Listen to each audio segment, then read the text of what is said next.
اهلا وسهلا بيكم، ازيكم عاملين ايه؟ يا رب تكونوا بخير. النهارده باذن الله هنتكلم على موضوع جديد. فيديو انتشر على النت بطريقه بشعه. فيديو حرفيا هو المفروض ان هما الناس بيضحكوا على الفيديو، ولكن انا بصيت للفيديو ده بطريقه مختلفه جدا. يعني بنسبه كبيره اللي بيتفرج عليا شاف الفيديو. اكيد انا مش هينفع طبعا اعرض الفيديو ده عندي في القناه، لان ما استاذنتش صاحبه عشان ما يجيليش كوبي رايت في القناه ويبقى مشكله كبيره. طبعا يا جماعه، الفيديو هو اسلوب الراجل مبدئيا يعني بيضحك شويتين فيه، ولكن انا عايزك تبص للفيديو ده باسلوب مختلف.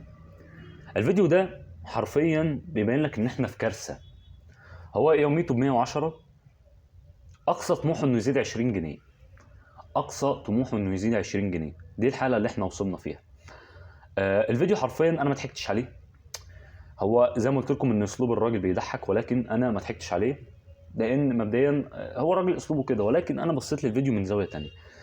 يعني راجل بالغ، عنده اسره وعنده عايز يجيب لهم سمك ولحمه وفراخ، وعايز ياكلهم وعايز يشوف عياله في احسن حاجه، بس يوميته ب 110. هو نفسه يزيد ل 130. هتسند معاه، يعني ال 20 جنيه دي هتسند معاه. انا حرفيا الفيديو يعني انا ما ضحكتش عليه، والله انا ما ضحكت عليه، ولكن الفيديو حرفيا استعطفني. لان في ناس فعلا يا جماعه غلابه، وان في ناس فعلا عايزين زياده 20 جنيه. انا بكلم اصحاب المحلات دلوقتي واصحاب الاملاك، يعني يبصوا برحمه شويه للناس اللي شغالين معاهم.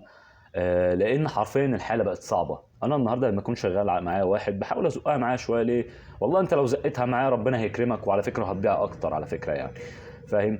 انت شايف الغلو وشايفين الغلو اللي احنا فيه وكده. فعارف انت لما مثلا تزود اللي معاك مثلا 20 جنيه ولا حاجه. انا عارف ان انت طبعا انت برضو معاصر الغلو، ولكن ربنا هيكرمك بمبيعات ما تعرفش جت منين. ربنا هيكرمك بمصلحه، ربنا هيسندك في حاجه تانية. المهم ان ربنا هيكرمك زي ما انت وقفت مع الراجل ده.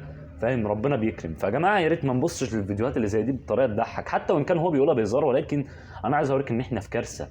الراجل اقصى طموحه انه يزيد 20 جنيه حرفيا.